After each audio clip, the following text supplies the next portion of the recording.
Well, to talk about this Liberal National Convention, we're now joined by Suzanne Cowan, the outgoing Liberal Party president, who was very instrumental in the planning of what we are witnessing right here as we continue our special coverage here on CPAC. So, Suzanne, I want to first and foremost touch upon the importance of this gathering. We were telling Canadians that this is the first time Liberals have met face-to-face, really, since you became party president because of COVID.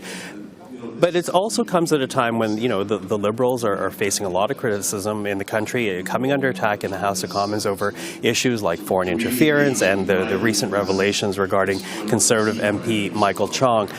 So when you consider that contextually, how important is this gathering for the Liberal Party?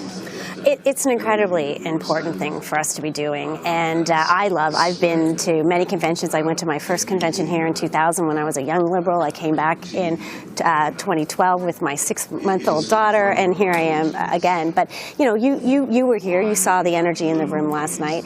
This convention is about bringing Liberals together from across the country to talk about ideas, to really gather and exchange, and to take the energy that we have here this weekend and the conversations and the messaging and all the ideas, and then bring those back to the community so that they can energize on the ground. So, we did a virtual convention in 2021, and it was really well attended. Half the delegates were there for the first time, but nothing really beats being able to be in person. So having not only sort of people who've been coming to convention for years who know what to expect, but we have 44% who've never been to a convention before. So those people are here for the first time. They're going to gain, I think, confidence, and they're going to remember that they're part of a team when the noise is happening on the outside. That they have people that they've met and that they can turn to and that share the common view, and then take that back into their community. So it's going to be a great weekend, and it's really important. Okay, so the hope, as you say, is to energize the rank and file of the Liberal Party. But, you look right now at, for example, the fundraising numbers that was just released earlier this week. The Liberals behind the Conservatives nationally when it comes to fundraising. Also in recent polls, Liberals trailing 1, 2, sometimes 5 points behind Conservatives, depending on what poll you look at. So how would you describe the current state of the Liberal Party and how members are feeling? Yes, you want to energize them, but coming into this, how are Liberals feeling?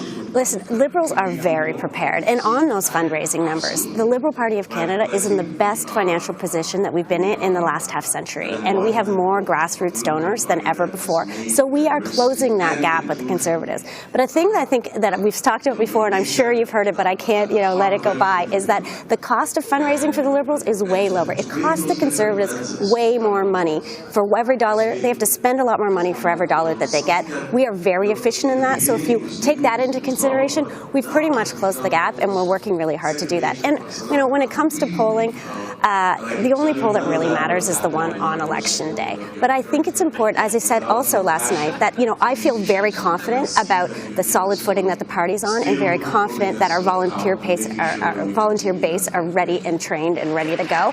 But we can't be complacent, and that's what, things like gathering here and continuing to do the work on the ground. I mean, we knocked on over 1 million doors last year, and there was no election going on. So it's the work that we're doing and that keeping our volunteers engaged. So I feel very, very confident about the position of the party. Not to the point that I'm taking anything for granted, but we've worked very hard over the last 5 years and over the last 10 years, really to rebuild the party, and I feel very optimistic about where we are.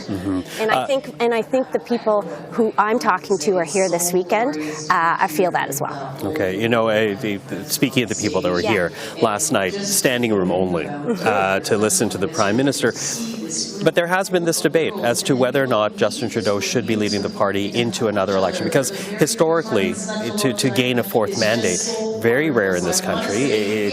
Most prime ministers have about 10 years before they are replaced.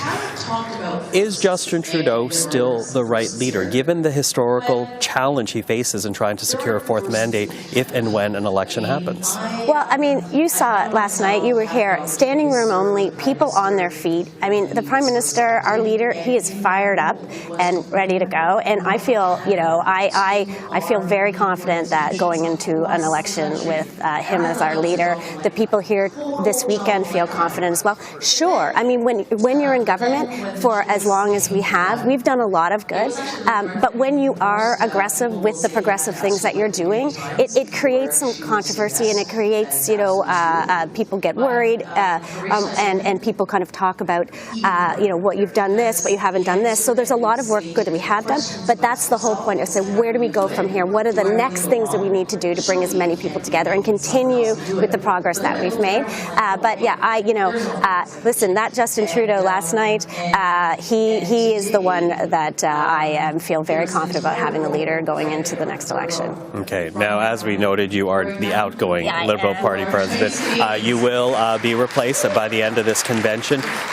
What do you think is the challenge for whoever succeeds you as president of the party? Well, I think it's, really what you were talking about before. Absolutely. I don't take anything for granted. A fourth mandate is a very daunting feat.